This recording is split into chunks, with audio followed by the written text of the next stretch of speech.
This week, all the stars were out in L.A., and we'll recap a memorable weekend, including the action from the NBA All-Star Game.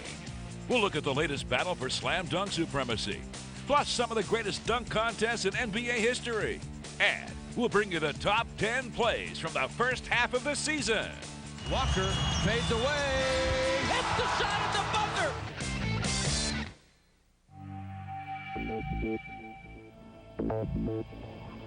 Get out! He's unstoppable! You cannot believe what we just saw!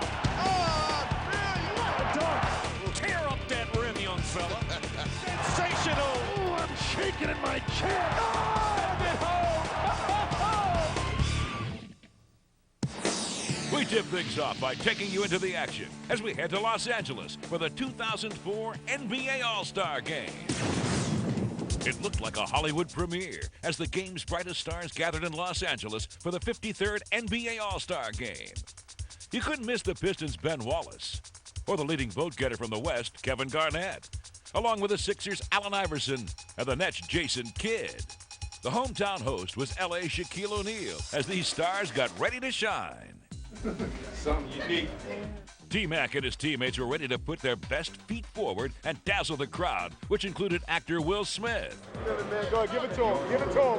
Give it to him. There were Hall of Famers, celebrities, and stars playing new roles. How does it feel to be a two-time All-Star? It's a great feeling, to have an opportunity to come out here and enjoy ourselves and mingle with these guys, like great players like yourself. Vince Carter was the leading All-Star vote-getter for the 4th time. And though Shaq wasn't voted a starter, he was a fan favorite. Meanwhile, KG was just taking it all in. What up, shorties? What up? Hey, ladies, hey. But as game time grew closer, the players were ready to get down to business. The Eastern Conference was out for revenge, looking to beat the West for the first time in 3 years. And as the contest began, it was clear that this one would be played high above the rim. And Vince Carter puts it down. Took over, but finds Shaquille O'Neal serving up a facial. But there was also room for finesse as Ray Allen cooked up a sweet finger roll, while Vince didn't mind being at the other end of an alley-oop. That's the dunk by Jermaine O'Neal off the lob. The East led the game early as Jason Kidd connected with Nets teammate Kenyon Martin, who was making his first All-Star appearance. Welcome to the All-Star Game. Meanwhile, a pair of big men joined forces for the West as Tim Duncan found Yao Ming. And though Tracy McGrady served up his own dish for center Ben Wallace, Kobe Bryant was helping to keep the game close. Kobe Bryant with the finish, and the West now within 3. First-time All-Star Jamal McGlure scored 19 points for the East, while T-Mac was up to his old tricks. Davis flips it back. Shot clock down to 5. McGrady puts it the backboard, and it's put down. Tracy McGrady going glass. Kobe wasn't always as flashy, but he did score 20 in front of the hometown fans as the West kept pace. Here's Nowitzki. Dirk Nowitzki and Peja Stojakovic were among 6 international players in the game. And though Peja displayed his shooting skills, the East soared to a 6-point halftime lead. Iverson setting it up for Carter. No one. Tracy McGrady from Allen Iverson, who went off glass. Iverson had 11 assists, while Baron Davis dished out 7. But some players didn't always need an assist, including the league's reigning MVP, Tim Duncan. Well, the big fundamentalist took it all the way. But in the third quarter, the West began to take over behind the biggest star in L.A., Shaquille O'Neal, who would deliver a powerful performance. It counts, and the foul. Yeah, Shaq was so proud that he paused to soak up the spotlight.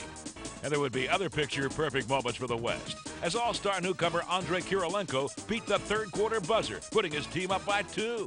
And they would take their play to an even higher level. Now setting up the pass for his Houston Rocket teammate, Steve Francis. Jason Kidd and the East fought hard, taking the game right down to the final minute. But in the end, Shaq and the West proved to be unstoppable. Here's Shaquille O'Neal. Shaq got no breaks. He couldn't stop. Shaq finished with a game-high 24 points and 11 rebounds. He captured the All-Star MVP award for the second time in his career as the West won it 136-132. You're watching NBA action on Fox Sports Net. Now we go back into the action with All-Star Saturday night, beginning with a Sprite Rising Star Slam Dunk. You better watch out for that Indiana Pacer. I'm taking Michigan State, man, of course, Jason Richardson. But what my dark horse is the guy from the Pacers. Fred Jones was ready, and so was the Boston Celtics' Ricky Davis, who would have the first chance to electrify the fans. Let's see what Davis going to do on this first one, though. Okay. See, it's all right. That was nice. That was nice. That was nice. That's waking the crowd up. Meanwhile, Jack Nicholson got a kick out of Chris Anderson's hairstyle. But it wasn't only Chris's do that stood out, it was his dunks. The Nuggets forward got a total of 88 from the judges on his first 2 jams of the night. That was nice. It's like unbridled funk right here. He just gets it done. And the Pacers' Ron Artest captured the moment of his teammate Fred Jones. Freddie Jones from Oregon. He is 6'4". After Fred's 50 came 2-time defending champion Jason Richardson. I think he's going to do that Vince Carter. Oh, he did it too easy, son. It's too easy, man. It's too easy for him. It's too easy for him. Goodness, he is the dude. Reigning champion. Give it to him. Give it up. That is incredible. That is the most incredible dunk I've ever seen, I think. So it was Richardson and Jones advancing to the finals, where Fred struck first.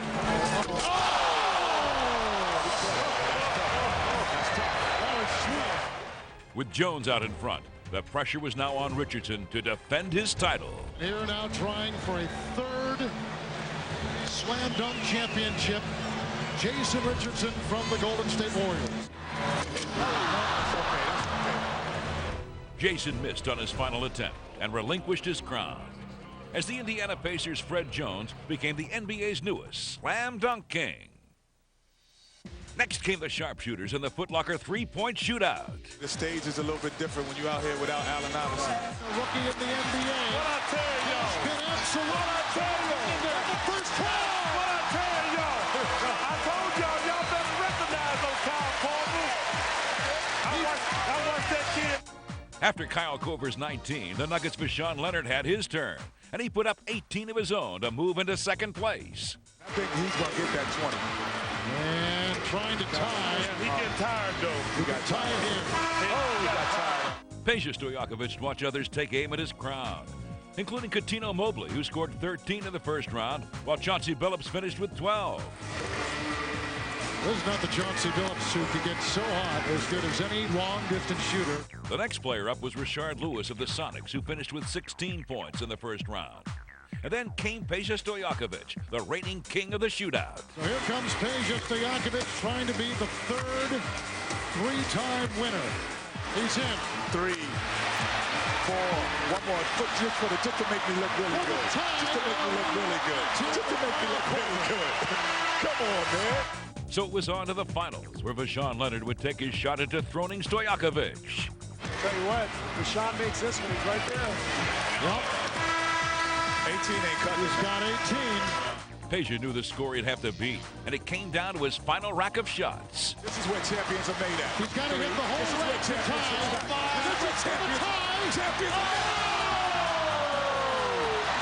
We have a new champion in the three-point long-distance shootout. That is 9-year veteran Vashawn Leonard. Winning 18-16, Vashawn had taken his place among the NBA's shooting stars. Time now for more NBA action.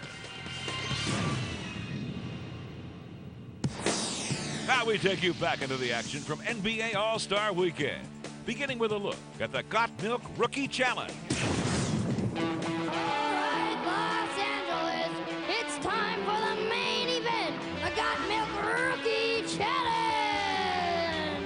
The NBA's hottest rookie stepped into the spotlight. But after losing his rookies last season, the sophomore class was ready to provide a little schooling to the youngsters. Oh, sophomores dominate, no question. I think the sophomores are going to dominate the game. I think the rookies are doing a great job. They got some high flyers, but I'm going with us. And so the future of the NBA was on display as both teams got ready to give the fans a show. As the game began, it would be the rookies who would strike first, and all eyes were on the two most celebrated first-year players, Carmelo Anthony and LeBron James. Here's Melo with the alley-oop to James. Well, there's a highlight with the two of them right off the bat. James would score 20 points in the first half and 33 for the game. But after the rookies grabbed a quick lead, LeBron's teammate from the Cavaliers, Carlos Boozer, brought the sophomores right back. Here is Manu Ginobili with a great feed to Boozer. With the second-year players taking command, rookie coach Doug Collins tried changing his plans. Watch out, man. All right. Yeah, nothing Doug tried seemed to work as the sophomores led by 13 at halftime and just kept pouring it on in the second half. The Nuggets' Nene had a chance to show off his ball handling skills, while Amar'e was scoring at will. And it's Stoudemire who's looking for the scoring record. He has 28 points. And Amar'e went on to break the rookie challenge record as he finished with 36. With the sophomores way out in front, the game turned into a jam session by both teams, who would stage their own version of a slam dunk contest. Fittingly, it was Stoudemire who finished things off as he walked away with a game's top honor. Amar'e Stoudemire is the most valuable player of the 2004 Got Milk Rookie Challenge. Next up, the debut of Radio Shack Shooting Stars, with teams having to make shots from 6 spots in the fastest time. Jennifer Acey and the team from San Antonio quickly found out that the half-court shot would take the longest. Steve Kerr making my man won't let me down. Yeah, air ball. But my man Ginobili. Jennifer Acey. The Spurs team finished the course in 46 seconds. The Los Angeles Clippers squad couldn't match that performance, making their shots in just under 50 seconds. And the Detroit Pistons team fell even further behind with a time of 1:06. That left Magic Johnson and the Lakers as the only team who could beat out the Spurs. And it would all come down to making the half-court shot. Man, we could be here all night waiting on some of them teams to make that shot. Yeah.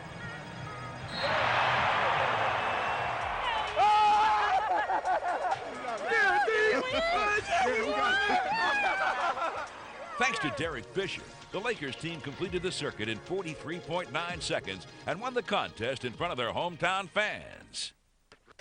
Next up, the 989 Sports Skills Challenge. Baron Davis earned a spot in the finals in this test of passing, dribbling, and shooting. Hey, this is going to be hard to beat.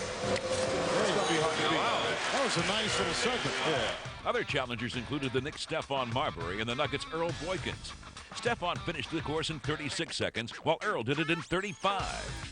Meanwhile, the Lakers' Derek Fisher was aiming for his second title of the night as he looked to join Davis in the finals.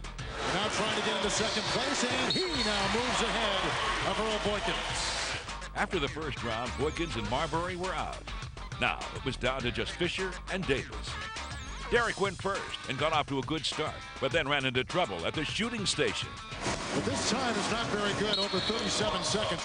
Now it was up to Davis to beat that mark, as the native of L.A. looked to take home the title in his hometown. And with a time of 31.6 seconds in the finals, Baron weaved his way to victory. There's your champion of the 989 Sports Skills Challenge. We're back with more NBA action.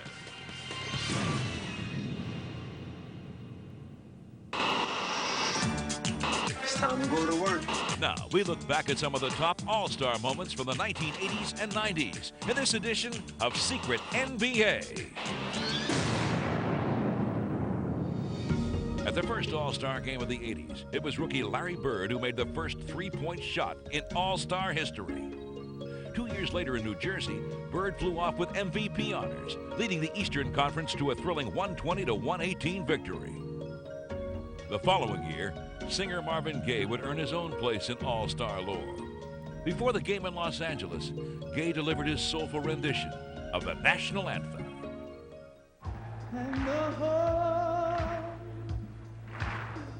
of God,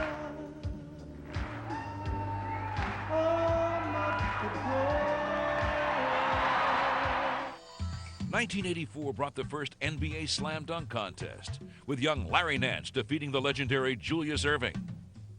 In the game itself, Magic Johnson set an all-star record, dishing out 22 assists.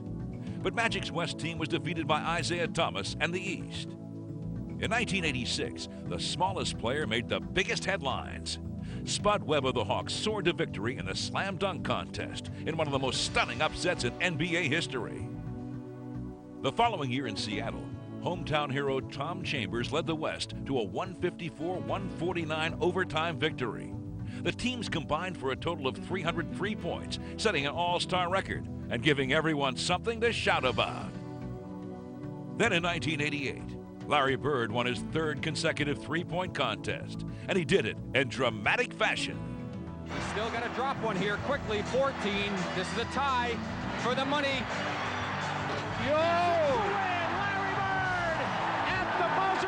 Also in 1988, it was the Bulls' Michael Jordan who reigned supreme on his home court in Chicago. First, he successfully defended his slam dunk crown, defeating Dominique Wilkins in one of the most exciting contests ever. Then in the game, MJ scored 40 points, leading the Eastern Conference to victory and capturing his first All-Star MVP award. Michael, I know you enjoyed your weekend in a League of Stars and a Game of Stars. You were the star of stars. By the 1990s, the All-Star Game was a weekend festival and a worldwide sensation. It now included fan interaction at Jam Session and the Team-Up celebration, as well as the two-ball competition and the Rookie Challenge. At the 1992 All-Star Weekend in Orlando, all eyes were on the Phoenix Suns' Cedric Ceballos, even though his eyes were blindfolded. But Cedric managed to pull off his daring dunk and won the Slam Dunk Championship. Meanwhile, the game brought a different kind of magic act, as Irvin Johnson made an emotional return to the court. Magic had retired months earlier after contracting HIV, but he put on a vintage performance with 25 points and 9 assists. Johnson won the MVP award and won the hearts of all who watched. Three-pointer, yes! Oh, my! The next year, John Stockton and Karl Malone shared the MVP honors in front of the hometown fans in Utah. In 1996, it was Michael Jordan's first All-Star game since returning from retirement, and he quickly made up for lost time. Sorry, baby, keep shooting it. Come on, Blue. They tied, Blue. They tied. Michael might have been right. The East won the game 129-118, and Jordan was named the All-Star MVP for the second time in his career. The next year in Cleveland, a ceremony was held to honor the 50 greatest players in NBA history.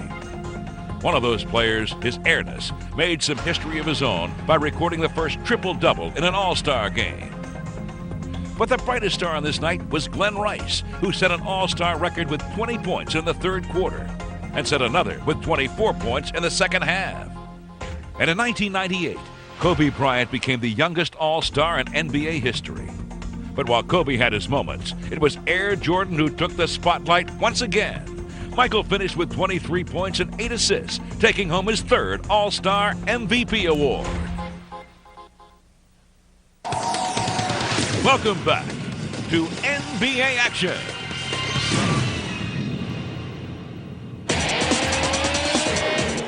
All right, time now for the top 10 plays from the first half of the season in our NBA TV countdown. Starting us off at number 10, it's the Miami Heat's Dwayne Wade, a rookie on the rise. Oh, what a play! Oh, my God!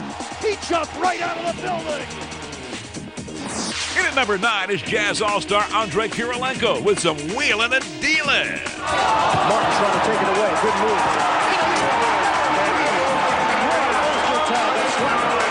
That was sensational by Andrei Kirilenko. Coming in at number 8, it's the Nets' Jason Kidd with a special delivery for Kenyon Martin. Backdoor Kidd. Oh! You've got to be kidding! Kidd on a lob to Kenyon Martin for the slammer. And at number 7 is this spectacular spin and slam from Vince Carter. Carter, what a move! At 6 is a shining penny as Anthony Hardaway puts the moves on the Magic. Hardaway spins into traffic, draws the foul, and the basket is good. What a shot by Anthony Hardaway. Man, have not seen this from Penny. Checking in at number 5, the Mavericks work the give and go to Michael Finley, and he goes up strong. Watch out. Gotcha. Oh, Finley with the dunk over Quintel Woods and then gives him the stare. At 4, rookie LeBron James makes the play on defense and handles the offense as well. LeBron James open floor all the way to the rack. Oh, LeBron James, you gotta see it to believe it. That was scintillating. And at number 3, the Grizzlies throw it up, and Stromile Swift throws it down. Stromile Swift, my goodness. Take another look at it. Well, here it is. The alley by Bonzi and the oops. At number 2, with a score tied and time winding down, the Lakers turn to Kobe Bryant for the win. Kobe's going to go. Couple of left-handed dribbles. Has a look at it. Oh! The Lakers win! Kobe Bryant loves buzzer beaters. And with a number 1 play from the first half of the season, it's Vince Carter again doing the impossible. He throws it up and in! An incredible shot by Vince Carter! I don't believe what I just saw! That's our show for this week. Last week, fans on NBA.com agreed with us that this reverse jam by LeBron James was the number 1 play of the week, and it's certainly worth another look. Remember, you can vote for your favorite play all season long by logging on to the league's official website, NBA.com. I'm Jim Fagan for NBA Action. See you next week.